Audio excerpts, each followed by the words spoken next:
Hi, I'm Nick, CTO SETL, and today I'd like to talk about distributed ledgers, how they work and maybe how they can be improved. As we know, everyone loves a distributed ledger. The promise of a reliable, distributed, common, golden record is quite wonderful, and the potential that it could be used to avoid misunderstandings and untold reconciliation errors is very persuasive.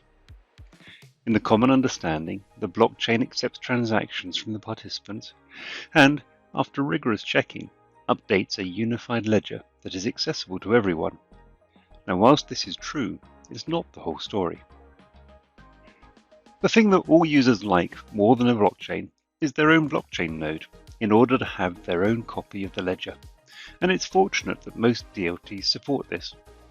The blockchain concept is realized by a collection of independent nodes, each of which communicates with the other nodes, and each of which maintains its own copy of the common ledger.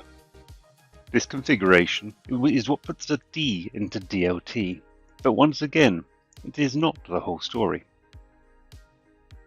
As we saw previously, all of the ledgers contain the same information or state, but how is this achieved? Now, once you draw back the veil of mystery, the truth is quite simple. The blockchain network maintains a consensus process whereby the participant nodes all agree which transactions are to be accepted by the network.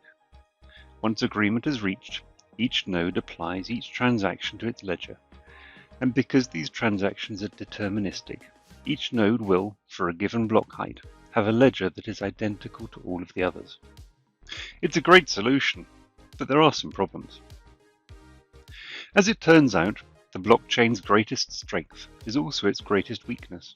Having a provably replicated ledger shared by all parties is fantastic for resilience, but something of a problem for privacy. In many corporate or financial settings, it is undesirable or even illegal to share information with every other participant in the network. There are often situations involving personal information or financial holdings where the parties to a transaction must have access to information which is kept secret from everyone else. Another issue that arises is one of ledger lock-in. Most blockchains maintain state in a proprietary format in a dedicated database. Direct access to this information is not normally possible, nor are any enhancements or extensions to the data model. Integration with other existing systems is always indirect. Finally, because of the everyone does everything model of most blockchains, there is always a fundamental limit on the transactional throughput.